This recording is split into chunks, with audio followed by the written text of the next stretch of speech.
pero bueno, ya ahora ya hemos pasado ya la primer media hora de nuestro programa del día de hoy. Vamos ahora sí a arrancar a una de las columnas que tenemos siempre cada 15 días, que es la columna de Pensamiento Nacional, a cargo de Gustavo Matías Terzaga, presdirector del área de cultura del Instituto Arturo Jaureche de la ciudad de Río Cuarto. Hola Gustavo, ¿cómo estás? ¿Cómo andan compañeros, compañeras por ahí? Un gusto para mí reencontrarnos una vez más y valorando esta posibilidad de encontrarnos más aún en épocas que se van a plantear muy dificultosas para adelante para el pueblo llano, así que bueno, me refiero a la derrota que sufrió el peronismo y bueno, la victoria de la restauración conservadora nuevamente en esa naturalización cíclica de la alternancia que nos hace retroceder décadas cada tanto, así que en ese marco intentaremos un humilde análisis, ¿no?, de lo que ha pasado. Sí, ¿no? Nosotros te quiero preguntar, arrancando ya con mi primer pregunta, Gustavo. En una entrevista con un analista especialista en política internacional que hemos tenido en Marte, no sé si te suena, Gonzalo Fioravani, él había planteado que el voto de Milei fue un voto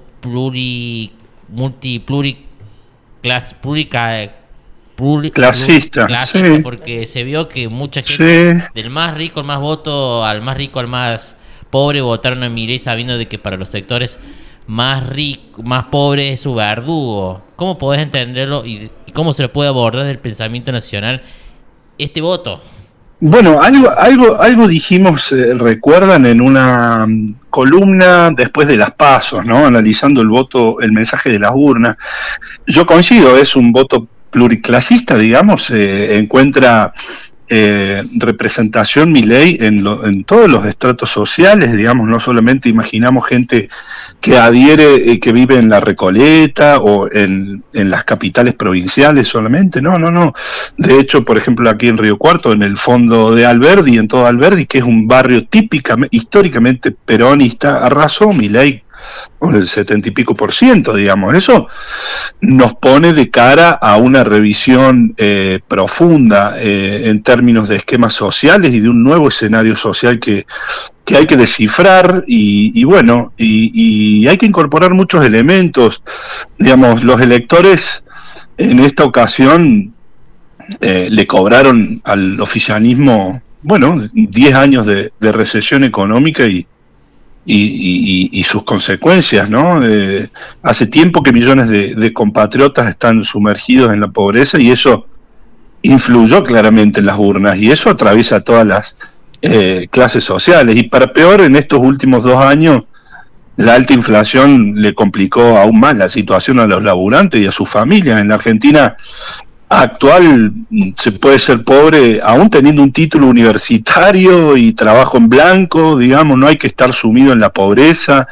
Digamos, el 50% de los trabajadores informales la están pasando realmente mal y bueno, la principal discusión parece ser, tras 40 años de democracia, no es sobre la consolidación de los consensos de la democracia y de la proyección y fortalecimiento de la misma, sino saber a cuánto llevar el dólar.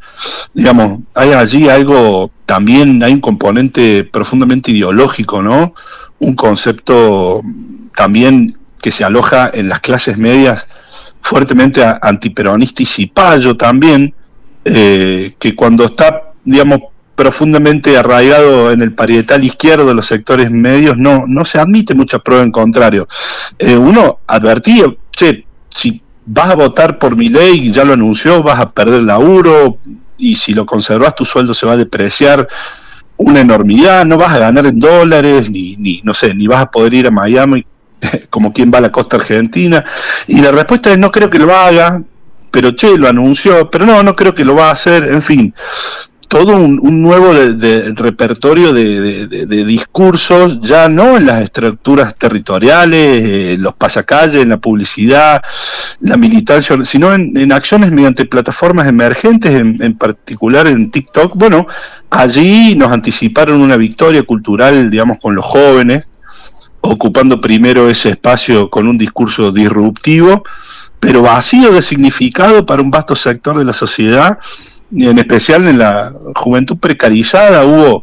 Siempre hay una diseminación de noticias falsas en burbujas de la realidad virtual que llevan un poco a percibir la realidad según el prisma de las propias frustraciones y deseos, y bueno, la fragmentación en la percepción de la realidad conduce a una disolución de referentes y valores compartidos, y por lo tanto a una dificultad de establecer un ámbito viable de comunicación. Como dijimos, el mundo cambió y lo hizo de manera acelerada. Digamos, hay un cipallismo ideológico que ya es orgánico en las clases medias argentinas y que se pone de espaldas a la realidad. Yo doy un ejemplo. Bueno, conozco gente de Carlos Paz y estuve muy al tanto de una situación muy especial durante la pandemia.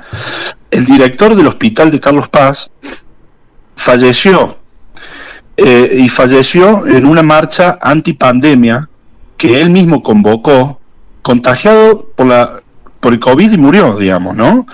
Digamos, un profesional, una persona formada científicamente, que la cuestión ideológica, o esa irracionalidad peronista que lo aleja de la realidad, lo lleva a morir por un exceso, digamos, de ideologismo, y de salir a la calle, contagiarse el COVID por creer de que eso era una mentira peronista, y que bueno, los peronistas, el gobierno peronista tenía encerrado a la gente para robarse todo. Digamos, hay una idea general promedio del votante de Milei que sostiene que todos los que no lo votamos somos vagos, subsidiados y proclives a la corrupción, ¿no? Por eso pegó tanto lo de la casta. Y no dan cuenta muchos que ni siquiera de cómo es que incide el Estado en el transcurrir de sus propias vidas, en lo cotidiano.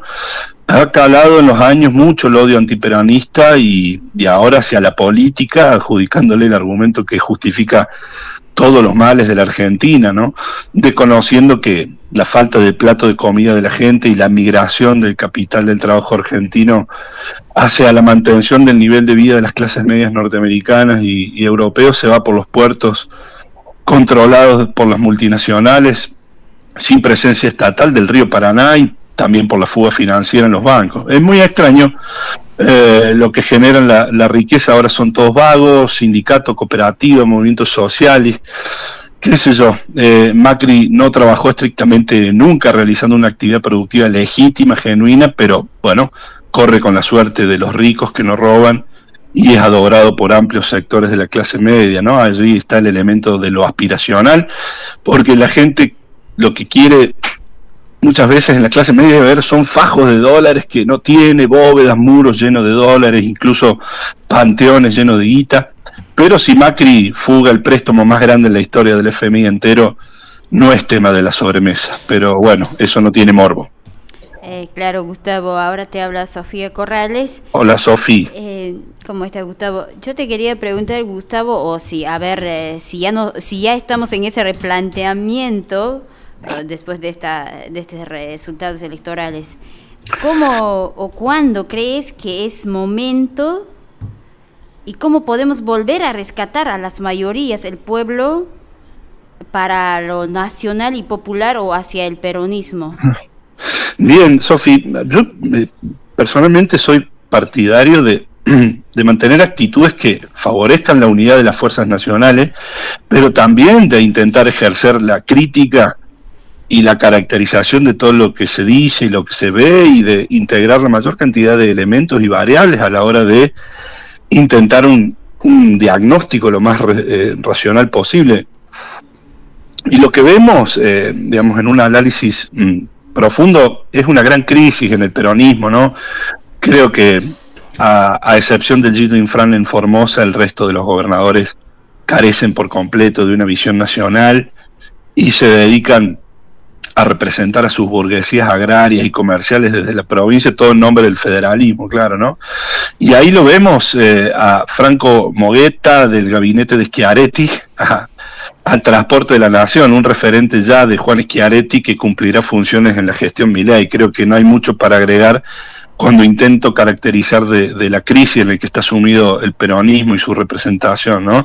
Estos hombres carecen por completo de una idea de país. Es más, su pragmatismo los lleva a separar sus elecciones de las elecciones nacionales para no quedar ligados o pegados a la suerte de candidato a presidente del Partido Justicialista, ¿no?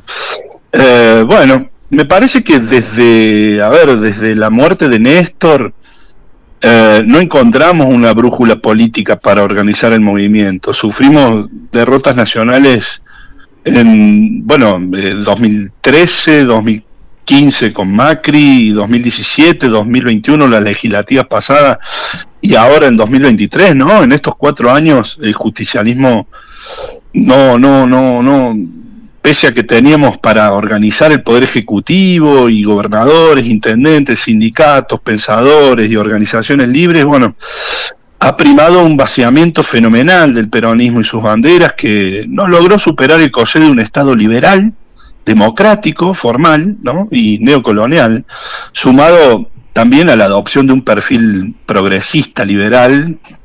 Bueno, condujo a un desplazamiento de lo nacional popular en el movimiento y a una militancia y un discurso autorreferencial, ¿no? Endogámico. Es evidente que en lo institucional y lo político el triunvirato de gobierno no funcionó y las disputas entre los sectores de Cristina, de Alberto y de Massa derivaron en una percepción de un muy mal gobierno y bueno, intento hacer un análisis recuperando algunos antecedentes para incorporar, insisto, elementos. Y el problema, algunos dicen que el problema fue la condición socialdemócrata de Alberto, y yo no creo que eso sea un buen análisis, es un reduccionismo más bien, sino que la debilidad está en el movimiento nacional, que hay que reconstruir desde las bases. Hay que recordar, digamos, para evitar la propagación de reduccionismo pendencieros y para intentar arrimarnos a un diagnóstico más o menos racional, que la debilidad de este gobierno saliente no nació con Alberto Fernández y con Martín Guzmán, sino que empieza con Cristina Kirchner y para mí tiene 3 hitos clarísimos, que fue la ruptura en 2011 con la CGT para apoyarse en lo peor del movimiento obrero, en el mantenimiento casi suicida del impuesto a las ganancias a la clase obrera, que nos quitó, creo que de la torta salarial, más de 2 millones de votos, y también el abierto boicot de la candidatura de Scioli, ¿no? Quiero decir, Alberto es el producto de la derrota nacional de 2015, ni más ni menos. Entregarle la llave del país en la mano a Macri, sin crisis económicas y con el peronismo legal, no nos estaría saliendo gratis. Y esto no son señalamientos, sino análisis, intentando diagnóstico y autocrítica. Todos somos parte del problema de alguna u otra manera en nuestra política, y yo veo que al germen de este actual esquema lo encontramos, sí, en errores estratégicos, la 125, quebrar, como dije, en el movimiento obrero, la exacerbación de las agendas de minoría, esmerilar al candidato que se ha transformado ya en un deporte, ¿no? En una lógica repetida. Y a los problemas económicos, sociales y políticos le sumamos la decisión de querer imponer al país una identidad cultural progresista, de clase media, bien típica de la ciudad de Buenos Aires, del barrio de Palermo, pero ¿qué tiene que ver eso con la realidad de todo el país, ¿no? Del interior de las provincias? Nada. Bueno, nos ha ido pésimo, y junto a nosotros al pueblo que paga triple, y hasta deberíamos hablar de Menem si queremos entrar en un análisis de la crisis y el vaciamiento de banderas nacionales del peronismo, pero no hay tiempo. Y yo quiero... A ver, hubo algo que a mi modo de ver fue fatal en términos políticos, y que también es un elemento que explica la derrota, y es que desde el propio seno oficialista de nuestra propia fuerza política se destrozó sistemáticamente al presidente saliente Alberto Fernández en una lógica que se viene practicando y bueno, y que es muy dañina, ¿no? Se encargaron de consolidar, digamos, desde adentro del gobierno la idea de que este gobierno fracasó, convenciendo primero a la militancia kirchnerista y de allí a toda la sociedad, ¿no? ¿Cómo haces para ganar si una elección, si fijas la idea de que este gobierno no tiene ningún aspecto que se pueda reivindicar. Se vuelve prácticamente imposible representar a un oficialismo y buscar la reelección de un gobierno del mismo signo. O sea, vos acompañaste indirectamente la idea del cambio si afirmaste todo el tiempo que tu propio gobierno fracasó. La gente va a buscar un cambio. El gran problema de este gobierno claramente es que fue la inflación, que encuentra su origen en la deuda macrista heredada, ¿no? El peso criminal de 45.000 millones de dólares contraída por Macri y su pandilla para llenar el enorme hueco dejado por la timba financiera, y que se añadieron a él el castigo de la pandemia y la recesión, y bueno, y para rematar los 25.000 millones de dólares que costó al país la sequía más grande de que tengamos memoria. Este gobierno parecería terminar como el peor de todos. Sin embargo, yo personalmente veo que el trabajo está, la ciencia está, los triunfos deportivos ahí están, la política exterior ahí está, la industria y el empleo está, el consumo y la circulación del dinero ahí está, los viajes, el turismo, los restaurantes llenos, ahí están aún.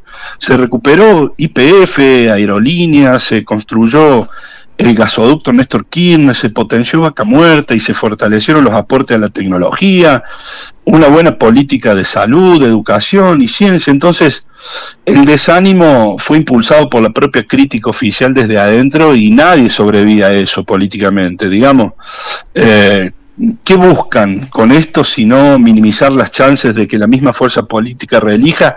Y si no es el efecto creado, el de acrecentar las chances de la contra, ¿no? Terminó siendo el gobierno de la catástrofe económica, y esto mismo es lo que va a justificar un brutal ajuste para equilibrar la economía, que no es otra cosa que una inmensa transferencia de recursos que harán más pobres a las mayorías populares y más ricos a los dueños del país. Recuerdo por caso bien que tanto Culfas como Guzmán tenían bastante controlada la inflación, pero fueron corridos desde adentro y se empezó a decir que esto económicamente era una catástrofe, y no se reconoció nada de este gobierno, ni el freno a la recesión macrista, ni la integración a los BRICS, no se reconoció la reconstrucción del mercado interno, ni la política de salud, ni la construcción de escuelas, nada. Y claro que había cosas para mejorar, y era lo que había que plantear en la organicidad de una campaña como una tarea superadora. Pero se siguió afirmando que, bueno, que esto era una catástrofe, un fracaso, y los propios lo creyeron, no lo van a creer y a usar como bandera los sectores antiperonistas en la sociedad, ¿no? Y también yo recuerdo haber dicho públicamente que había cosas que este gobierno hacía bien. De hecho, a este gobierno saliente yo personalmente lo apruebo, y salieron enfurecidos muchos compañeros a decirme que yo no estaba en condiciones de ver la realidad. Por supuesto, compañeros con trabajo y estudio, por supuesto. Personalmente valoro la contribución del actual gobierno a la recuperación nacional luego de la devastación neoliberal practicada por Macri. Pero bueno, han hecho lo que hicieron en 2015 con Daniel Scioli, y esta vez, en vez de esmerilar al candidato, lo hicieron con todo un gobierno, con lo que eso significa en la subjetividad de la gente. ¿Cómo haces para que la gente vote una fuerza política que vos mismo desde adentro configuraste como un fracaso, peor aún que el gobierno de Macri, ¿no? Bueno, aquí estamos. Gustavo, ¿cómo estás? Matías te habla. Hola, Mati. ¿Todo bien? La gran pregunta es, ¿cómo se reestructura el peronismo ahora? ¿Para qué lado tira? Porque, quiera o no, necesitamos un nuevo jefe, una jefa, no sé. Pero ¿cómo lo encauzamos todo esto? Porque hay que llevarlo a un lugar, porque dentro de 4 años nos vamos a tener que presentar a pagar todos los fuegos que van a prender. Y seamos sinceros, hay muchos egos, muchas soberbias entre los candidatos fuertes, ¿sí, no? Sí. ¿Cómo lo reestructuramos todo esto? Bueno, para el análisis es dable destacar que hay distintos sectores de la política, ¿no? En la nuestra, en la que toca a nosotros, digamos, a la militancia política, a la que dedica tiempo y esfuerzo para la militancia o para la formación política. Bueno, se vienen tiempos oscuros, ya vamos a hablar de lo que puede significar para el país este gobierno de Milei.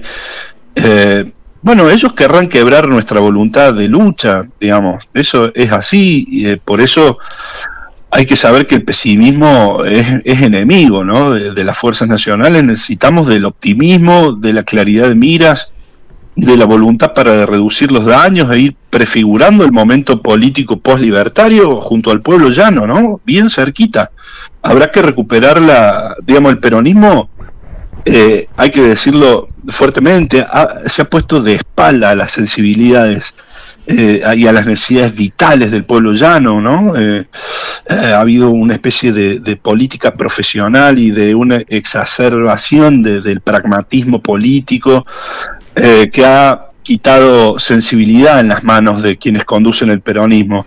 Habrá que recuperar la cultura del encuentro en la cotidianeidad, la mística del estar con nuestros hermanos de patria, compartiendo preocupaciones, resistiendo la embestida, compartiendo un mate y una charla, cultivar la cosa sencilla, volver a la comunidad organizada sobre todas las cosas, ir al club del barrio, a la parroquia, a la cooperativa, al fortalecimiento de la familia, a la escuela, al centro vecinal, al centro de jubilados, dar una mano, a poner el hombro y establecer por sobre todo la comunicación personal, ¿no? Frente al diluvio inconducente verbal de las redes, la individualización y la virtualidad del Facebook, que no suma nada, al contrario, vacía de contenido la cultura del encuentro, las reuniones, el diálogo, la buena rosca, digamos.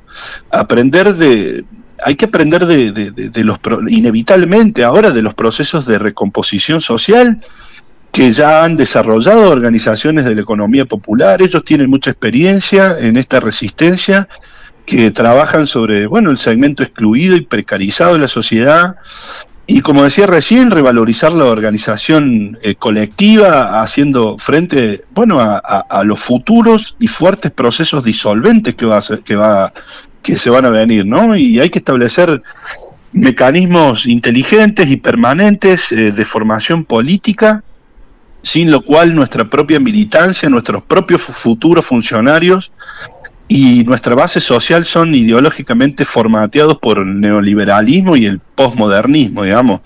Hay que volver al trabajo de base como vía, privilegiada de la militancia.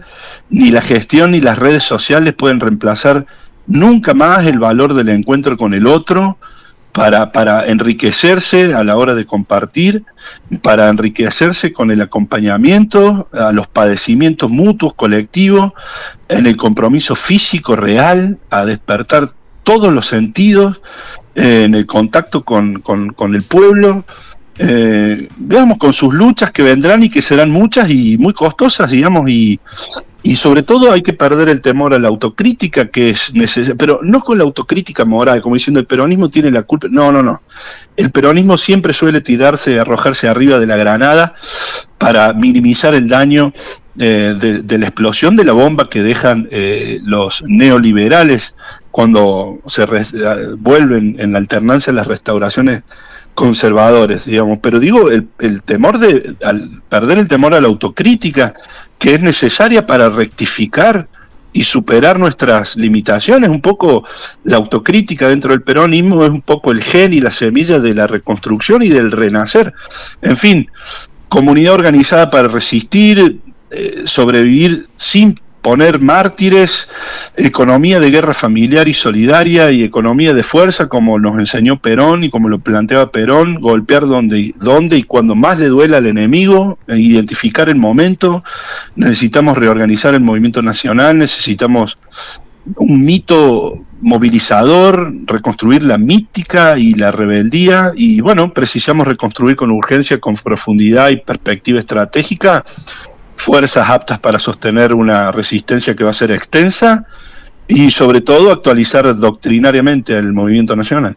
Sí, ¿no? Totalmente. Y en el caso, ¿vos creés que la conducción del movimiento va a ser, vos creés que va a ser compartida o el principal conductor va a ser el gobernador de la provincia de Buenos Aires, Axel Kicillof, o Sergio Massa tendrá otra chance de conducir el peronismo como lo tuvo en Córdoba el gobernador José Manuel Sota, que antes de ser gobernador tuvo varias elecciones que perdió y hasta que logró ganar las elecciones a gobernador en Córdoba y se convirtió como la principal figura política de la provincia de Córdoba?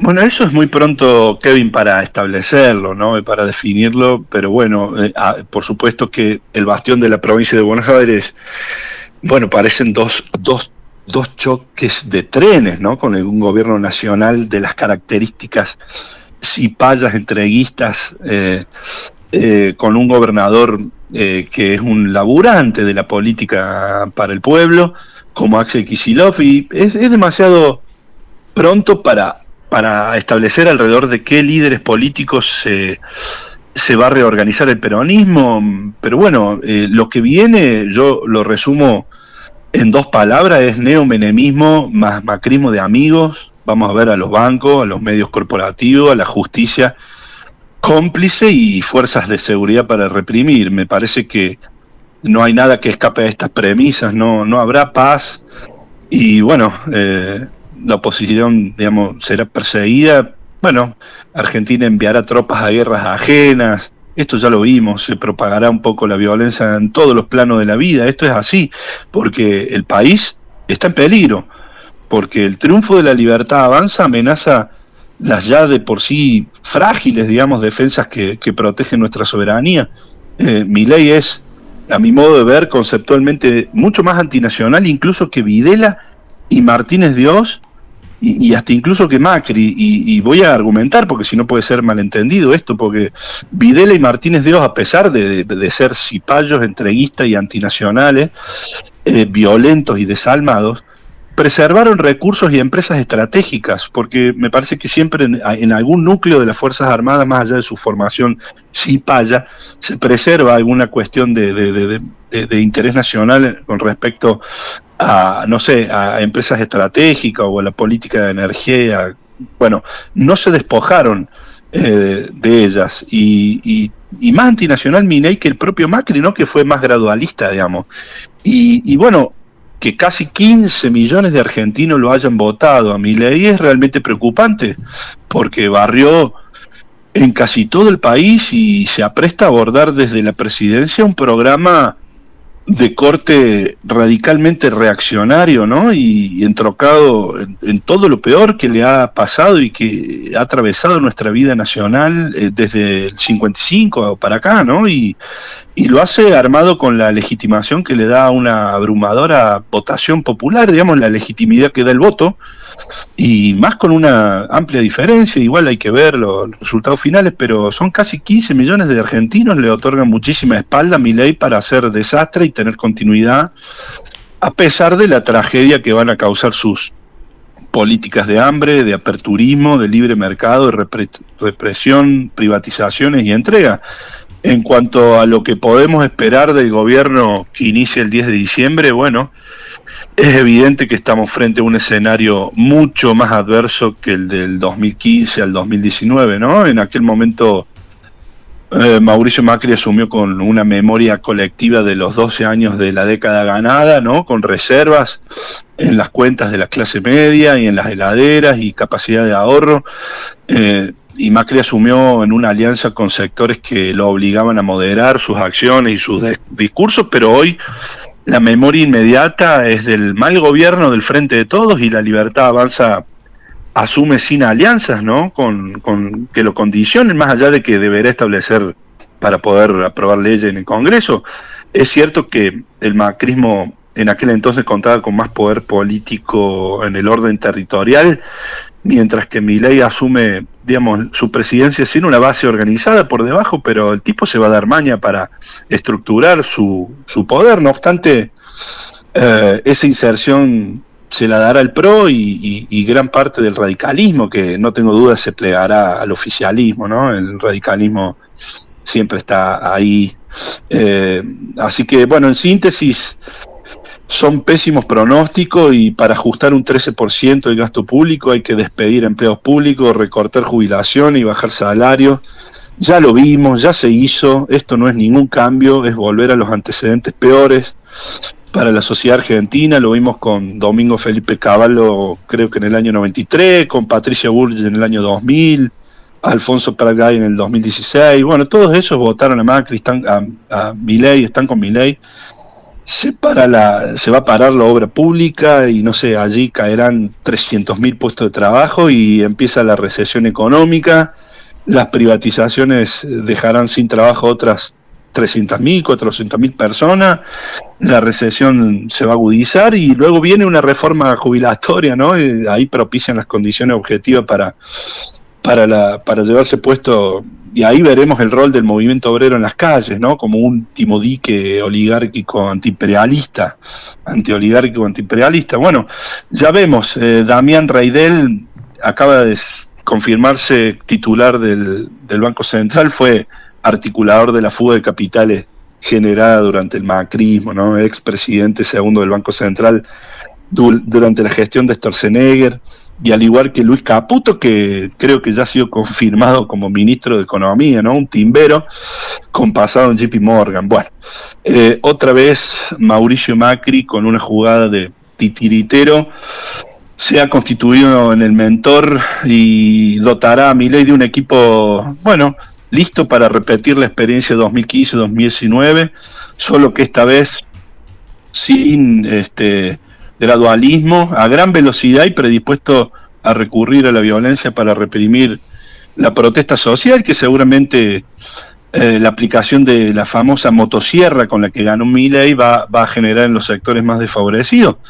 Sus declaraciones han sido explícitas, no hay lugar para el gradualismo, dijo, y bueno, cualquiera sea el paquete de medidas, no escapa de lo que hizo Cavallo, Sturzenegger, Caputo, Lecunza y la banda de asaltadores de Macri, ¿no? Y por eso es increíble que se hable de cambio, ¿no? No hay significante más vacío que ese, ¿no? Pocas cosas en este mundo son tan acrónicas como reflejarse en el modelo norteamericano, que lleva a una crisis social tremenda, y en el dólar, que va en franco retroceso. Y una particularidad: el ministerio que se va a encargar de la salud pública, de la asistencia social y del trabajo argentino se va a llamar Ministerio del Capital Humano. Y en boca de Milei son los seres humanos que trabajan, son esclavos del capital, ¿no? La idea del capital humano nos remonta a la esclavitud de 1813, a la propiedad privada del trabajo humano como capital con valor de cambio, ¿no? Se vuelven a proponer un camino que, bueno, se anticipa difícil, doloroso, inviable y caótico para los argentinos. Desvalorizar todo lo propio. Ya se anunció la venta de YPF, que bueno, en 2000 se restatizó con la mayoría de accionarios, creo en 2012, y bueno, comenzó a recuperar terreno, ampliando las reservas y la producción de petróleo y gas. Y bueno, hoy la empresa se encuentra ante una perspectiva que es inmejorable, con la producción de Vaca Muerta y la construcción del gasoducto, que la hacen muy atractiva. Y YPF es una empresa argentina, y bueno, también va a quedar en manos de privados y se va a vender todo el patrimonio que por derecho nos corresponden a los argentinos. Y bueno, las políticas económicas que impulsarán ya han sido explícitamente formuladas, no hay mucho más que agregar allí. Sí, no, totalmente, Gustavo. Sí. Vos sabés que totalmente lo que vos decís. Y yo ahí por último yo quería preguntarte, entonces, ya que tenemos la columna de pensamiento nacional, la llegada del triunfo de Javier Milei fue como la consolidación de la pedagogía de la dominación. Bueno, en esos términos, sí, ¿no? Se impone un poco las condiciones de la oligarquía financiera globalista, atlantista, que siempre cuentan con el financiamiento a sus candidatos antinacionales. Pero bueno, ya está. Lo que hay que ver es que ganó Milei exponiendo con mucha claridad y contundencia a los votantes y al público en general, a todo el electorado, sus políticas de hambre, ajuste y entrega. Y a diferencia de Macri, ¿no?, que en 2015 usó el cliché menemista que rezaba que si decía lo que iba a hacer no lo votaba nadie, Milei ganó anunciando todo lo que iba a hacer, ¿no?, lo que representaba virtualmente un peligro. Pero bueno, no hay mucho más que agregar allí respecto a la necesaria represión para llevarlas adelante. Hay que destacar, digamos, un punto importante: que necesitarán la legitimidad para reprimir, no sé. Es muy probable que el instrumento para hacerlo será la de la categoría de casta, ¿no?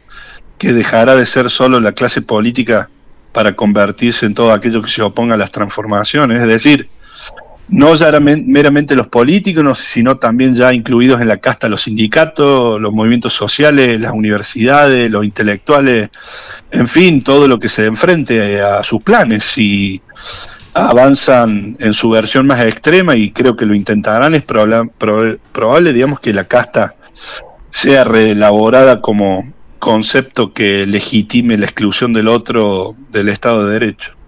Sí, no, totalmente, Gustavo. Bueno, Gustavo, sabiendo que los tiempos radiales son crueles y tiranos como la oligarquía argentina, como me gusta decir a mí cuando siempre cierro la columna y las entrevistas, ¿algunas palabras finales que les quiere dejar a la militancia nacional y popular que te está escuchando de la Argentina, de Córdoba, de todo el mundo, que te está escuchando en el programa del día de hoy? Yo, un poco lo que decía recién, yo desconozco lo que la conducta que pueda llegar a tener y sobre quién se va a articular el liderazgo para la recomposición del campo nacional a nivel dirigencial, pero sí me permito tirar una línea al respecto de nuestra franja política, que es la franja media de la política, la militancia, la gente que se forma políticamente, que lee, que hace radio, que forma una cooperativa. Me parece que es por ahí la cosa. Creo que son momentos para tener en la mesita de luz y bajo el brazo todos los libros de Perón, y leerlos a conciencia, leer a Jorge Belardo Ramos, a Jaureche, a Manuel Ugarte, Scalabrini Ortiz, a Hernández Arregui, a todos nuestros pensadores nacionales. Es momento de cultivarse, de formarse políticamente, para que desde las condiciones objetivas que se van a parir en la Argentina que viene, emerjan los cuadros políticos que estén a la altura de la circunstancia y provean al peronismo de un contenido nacional y revolucionario. Sí, totalmente, compañero, Gustavo, totalmente. Bueno, amigos, nos encontraremos próximamente, ya lo anunciaremos. Les mando un abrazo grande, todo mi apoyo para la resistencia, la cooperativa, la radio, para que siga en pie, porque se van a transformar en un espacio importante para vociferar, para encontrarnos y para difundir las ideas del campo nacional y popular. Sí, totalmente, Gustavo, totalmente. Bueno. Muchísimas gracias por ceder tu tiempo al Multimedia Mordisquito por la columna el día de hoy. Abrazo grande, Dios los bendiga y cuentan conmigo. Gracias igualmente. Chau, chau.